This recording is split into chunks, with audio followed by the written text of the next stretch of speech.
विपक्ष कह रहा है कि पीएम मोदी का जो समय है वो खत्म हो गया है, अब उनको हट जाना चाहिए। भाई विपक्ष में ठीक है, विपक्ष वाले कह सकते हैं, कहने की स्वतंत्रता, हमारे देश की क्वालिटी यही तो है। एक छोटा सा लेके बड़ा नेता तक भी कुछ भी बोल सकता है, पर अपने मर्यादा में रह के बोले तो अच्छा होता है। अब राहुल गांधी कहाँ मुंह दिखाएंगे 2024 में? क्या बोलेंगे? कोई बात रह गई उनके पास? भ्रष्टाचार की इस सरकार में हुआ नहीं है, ईमानदारी से काम हुआ है। 1 रुपये भेजते हैं किसानों के खाते में तो 1 रुपये जाता है, कोई भ्रष्टाचार की तो बात ही नहीं है। तो राहुल गांधी के पास मुद्दा भी नहीं बचा है, न इनके पार्टी नेताओं के पास। तो इस समय 2024 का चुनाव एक तरफ मोदी जी जीतेंगे, ना कोई आरोप है, ना कोई आरोप उन पे लगा सकते हैं। नमस्कार दर्शकों, बहुत बहुत स्वागत है आपका पॉलिटिकल इंडिया में और मैं हूं आपके साथ शिवानी मांगवानी। तो इस वक्त का सबसे बड़ा सवाल कि आने वाला पीएम कौन होगा, तो ये हम जानने के लिए आ गए हैं दिल्ली की जनता के बीच, जहां पर देखेंगे कि उनकी पसंद क्या है और उनकी क्या राय है। आइए जानते हैं। जी, क्या लगता है इस बार पीएम पद का अगला चेहरा कौन है? देखिए, चेहरा तो एक ही दिखाई दे रहा है, पूरे देश को चेहरा एक ही दिखाई दे रहा है, श्री नरेंद्र मोदी जी। किस वजह से? क्योंकि काफी बुराइयां इस वक्त पीएम मोदी के खिलाफ चल रही हैं, काफी टिप्पणियां विपक्षियों की सामने आ रही हैं, काफी इल्जाम पीएम मोदी पर लग रहे हैं। अच्छी बात है, जितना विपक्ष झूठ बोलेगा, गुमराह करने की कोशिश करेगा, जनता उतनी जानती जाएगी। उस विषय में जनता सब देखती है। आजकल वो जनता तो रही नहीं पहले वाली, तो अब जनता सब सोचती है कि भाई किसके लिए गलत बोला जा रहा है, किसके लिए अच्छा बोला जा रहा है। मोदी को तो इतना कहते हैं, मोदी तो खुद ही कहते हैं, मुझे इतनी गाली देते हैं, अपने कार्यकर्ताओं को भी समझाता है कि आप उनसे उलझो मत, मेरे लिए तो फूल है वो, गालियाँ तो फूल है, पर आप मत उलझो किसी से, आप कुछ मत बोलो उनको, वो तो ये समझाते हैं। तो जो विपक्ष है अपनी हरकतों से, अपनी बातों से अगर वो नहीं बाज आ रहा है तो जनता इसका जवाब देगी 24 में। विपक्ष कह रहा है कि पीएम मोदी का जो समय है वो खत्म हो गया है, अब उनको हट जाना चाहिए। भाई विपक्ष में ठीक है, विपक्ष वाले कह सकते हैं, कहने की स्वतंत्रता, हमारे देश की क्वालिटी यही तो है। एक छोटा सा लेके बड़ा नेता तक भी कुछ भी बोल सकता है, पर अपने मर्यादा में रह के बोले तो अच्छा होता है। गलत बोलते तो ठीक नहीं लगता।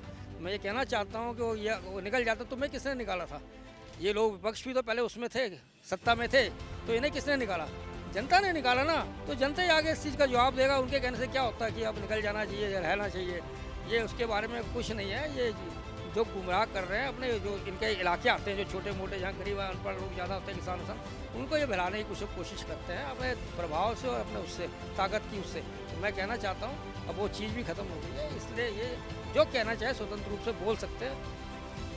आपको ऐसा नहीं लगता कि जनता शायद बहल गई है विपक्षियों के कहने में? क्योंकि राहुल गांधी विदेश में बैठकर कह रहे हैं कि पीएम मोदी जो है उनका जो कार्यकाल है पूरी तरीके से खत्म हो गया है, ज़मीनी स्तर से हमने जो विपक्ष है वो एकजुट हो गया है और अब पीएम मोदी को पूरे अच्छे तरीके से घसीटेंगे और ज़मीन से नीचे फेंकेंगे। देखिए, हम राहुल का काय को उसका वो करें, प्रोपेगेंडा करें, किस लिए करें उसका? वो तो विदेशों में जाके अब अनाप शनाप बोलता है, इस भारत की मर्यादा को, शान को नहीं रखता ध्यान में, तो उसे अपमान ही करता है। तो मैं तो कहना चाहता हूँ राहुल के बारे में बोलना तो हम लोग खुद छोटे बन जाएंगे। वो जो बोलता है वो सीखता है, जो भाई हर किसी पार्टी के कार्यकर्ता होते हैं, वो कार्यकर्ता भी अपने पार्टी के विषय में बोलते हैं, तो इसमें हमें कोई द्वेष भावना नहीं रखनी चाहिए। जब तक हिंदुस्तान को तोड़ नहीं लेंगे तब तक, और देश की जनता एकदम जाग चुकी है, जब तक ये कांग्रेस पार्टी को देश की जनता नहीं ख़त्म कर देगी तब तक देश की जनता शांति से बैठने वाली नहीं है, कुछ भी हो जाए। और जो आप बात करते हो यहाँ चुनाव जीत गए, वहाँ चुनाव जीत गए, वहाँ चुनाव जीत गए, देखिए राज्य का चुनाव होता है, एक वहाँ का लीडरशिप के ऊपर चुनाव होता है, लेकिन केंद्र का चुनाव वो एक तरफा ही चुनाव होगा। 2019 में आप किसी ने कल्पना की थी उड़ीसा में, जहाँ पे नवीन पटनायक की पार्टी एक तरफा जीतती है, बीजेडी। कोलकाता में देख लो, ममता बनर्जी लगातार जीतती है। आंध्र प्रदेश देख लो, तमाम स्टेट देख लो, एक तरफा जो विपक्ष की पार्टियां जीतती रही। लेकिन मोदी जी 2019 में लगातार देखा, एक स्टेट भी नहीं था जहां पे, बिहार में तो लगातार एक भी सीट नहीं छोड़ी थी, एक तरफा जीत। महाराष्ट्र देख लो, पश्चिम बंगाल में 20 सीट, उड़ीसा में देख लो, ऐसा कोई स्टेट ही नहीं बचा था। तो केंद्र का जब चुनाव होगा, लोकसभा चुनाव, तो उस चुनाव में मोदी जी को सब एक आंख बंद करके वोट देंगे, क्योंकि मोदी जी इस देश को विकसित देश बना देंगे। ऐसा मैं क्यों कह रहा हूँ पता है? क्योंकि भारत की इस समय अर्थव्यवस्था 5वें स्थान पे, पहले 10वें स्थान पे, आज 5वें स्थान पे। और दूसरी बात, इस समय जो हमारी 3.3 ट्रिलियन इकोनॉमी है, मामूली बात नहीं है। और जीडीपी ग्रोथ हमारा 7.2 है। अमेरिका का देख लो 1 पॉइंट पे, चीन का देख लो 4 पॉइंट पे, ब्रिटेन का देख लो -1 में चल रहा है। यूक्रेन का युद्ध जब से हुआ है, यूरोप के कितने देश मंदी में झेल रहे हैं, लेकिन हिंदुस्तान को लोग कह रहे थे, रघुराम राजन आरबीआई के गवर्नर, जो राहुल गांधी के लंगोटिया यार हुआ करते थे, उनके तो मुंह पे तमाचा मार दिया जीडीपी ग्रोथ ने। आज रघुराम राजन नहीं आएंगे कहीं। और ये कपिल उपिल सिब्बल जो कहते थे यूपीआई ट्रांजैक्शन ये सब मजाक है, पेटीएम वेटीएम मजाक है, आज इनके मुंह पे तमाचा मारा जनता ने, इनकी हिम्मत नहीं है। और रघुराम राजन कहाँ चले गए? ये तो भाई साहब आरबीआई के गवर्नर थे, राहुल गांधी के लंगोटिया यार थे। आज वो मुंह नहीं दिखाने आ रहा, क्योंकि अपनी अर्थव्यवस्था जीडीपी 7.2 है और अमेरिका की देख लो, वो सब आसमंदी में चल रहे हैं। तो हिंदुस्तान का मुकाबला कोई नहीं कर सकता इस समय। सब जानते हैं कि आने वाले 2030 तक भारत की अर्थव्यवस्था दूसरे या तीसरे स्थान पे होगी, सब जानते हैं। और 2050 तक नंबर 1 पे भी हो सकती है, कोई बड़ी बात नहीं है। आज डॉलर हमारे कदमों पे आ रहा है, डॉलर गिर रहा है, रुपया मजबूत हो रहा है। कांग्रेस के सरकार में क्या थी? मुन्नी से ज़्यादा बदनाम इनकी सरकार हो गई थी। रुपये ऐसे गिरता था जैसे बाजार में आलू के भाव गिर गए, ऐसे रुपए गिर रहे थे। इनकी क्या बात करें। और मोदी जी के ये लोग करते हैं कि मोदी जी को हरा देंगे, मोदी जी को। भाई साहब सपने देख रहे हो क्या? मैंने कई बार भी कहा है कि जियो का डेटा सोनिया जी का बेटा, ये मनोरंजन लेने की चीज़ है। और जितना मनोरंजन लोगे उतनी अच्छी बात है। इनको जिस दिन सीरियस लेने लग गए ना, तो इस दिन ये आपके सर पे चढ़ जाएंगे और इस देश को तोड़ने की कोशिश करेंगे। इन्हें सर पे मत चढ़ाओ। इन्हें सिर्फ उन्होंने खुद कहा कि हाँ मैं पप्पू हूँ, तो पप्पू ही संबोधित करो। इनको राहुल गांधी जी, राहुल गांधी, आदरणीय राहुल गांधी, ये सब मत कहो, क्योंकि ना ये सांसद है, ना ही पार्टी के अध्यक्ष है, ना कुछ है। ये नॉर्मल पर्सन है। इनकी वही इज्जत है इस समय जो इनकी एक आम आदमी की इज्जत होनी चाहिए। इनकी सिक्योरिटी भी वापस लेनी चाहिए। इन्हें जमानत इनकी खारिज हो जाए, इनको जेल में बंद करो, तब जाके देश तरक्की पर दौड़ेगा। नहीं तो ऐसे नेता जो कि आपने देखा होगा, भीषण अच्छे थे मानता हूँ, लेकिन अपने भाई के साथ धोखा किया था उन्होंने। तो उनको कहते नहीं घर का वेदी, भीषण जो थे लंका को उन्होंने एक तरह वेद बताया था राम भगवान को। ऐसे राहुल गांधी, वो भीषण का मैं दर्जा नहीं दे रहा हूँ, वो भाई साहब जाके हमारा वेद बता रहे हैं विदेशों में। तो इस समय वो शकुनी है। शकुनी अपने देश को तोड़ने के लिए कितने साम दाम बन सब चीज़ बता रहे हैं। और ऐसा ना हो कि कहीं सुरक्षा की भी जाके वहाँ पे गवाही न दे दें कि हमारे देश में यहाँ पे सुरक्षा है, ऐसी गवाही दे कर आतंकवादी संगठन में शामिल ना हो जाएं। यानी कि आप कह रहे हैं कि राहुल गांधी का ये दौरा खतरनाक भी हो सकता है देश के लिए? मेरे ख्याल से ये आतंकवादी संगठन से ना जुड़े हों। आतंकवाद को बढ़ावा देने वाले ये लोग भाई साहब आतंकवाद को समर्थन करते करते उससे जुड़ चुके हैं। आज ये कहीं इनकी ऐसे भारत में ये लोग आतंकवादी घटनाएं न कराते हैं, इसलिए इनसे सतर्क रहो, इनको जेल में डालो। आपने नहीं देखा था सुप्रीम कोर्ट से सजा हो गई थी संसद हमले को, जो संसद पे हमला किया था, क्या नाम था, अफजल गुरु। 7 साल तक इन्होंने दामाद बना के उसे पाला था सजा होने के बाद।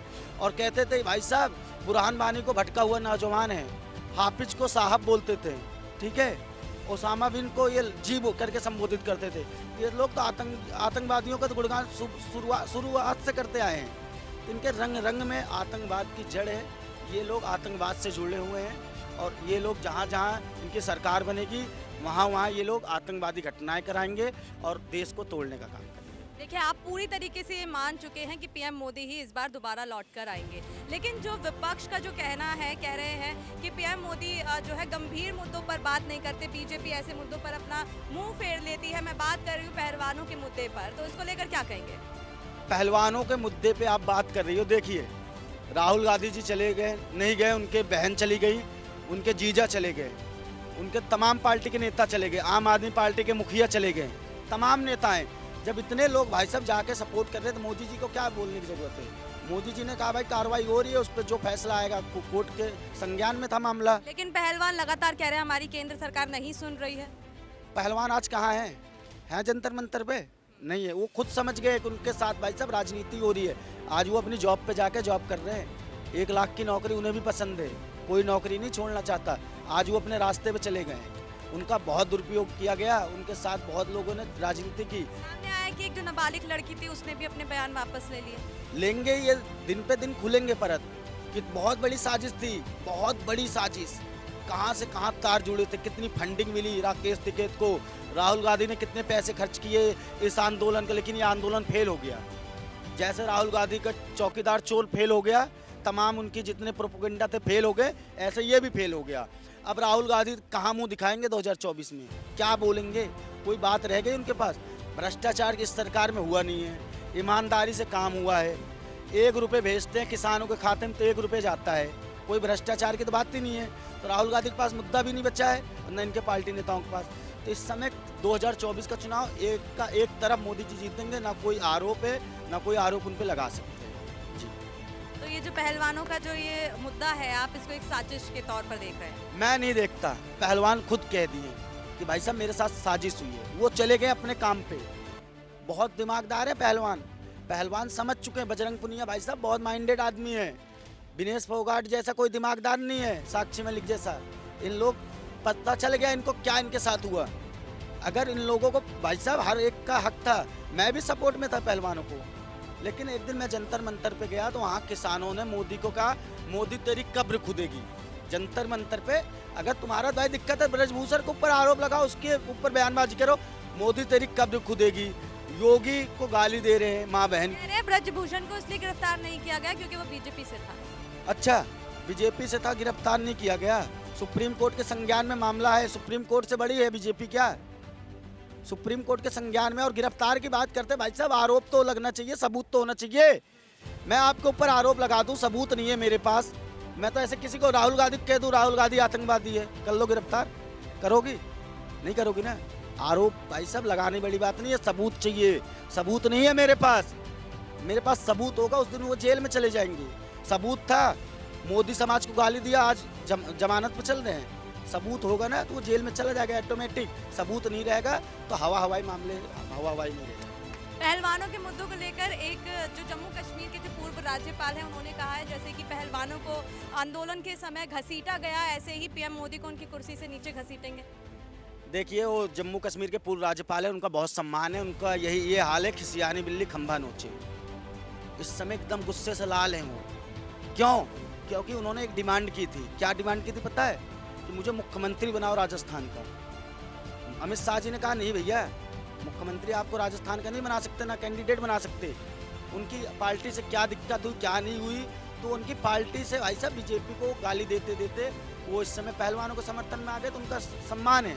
लेकिन उनका मेन मकसद था मुख्यमंत्री बनने का। जनता ने और देश के लोगों ने भाई साहब उनके अंदर काबिलियत नहीं थी, इसलिए मोदी जी ने नहीं उनको सीएम घोषित किया, नहीं तो वो उन्हें कर देते तो वो भी हमारे साथ हो जाते।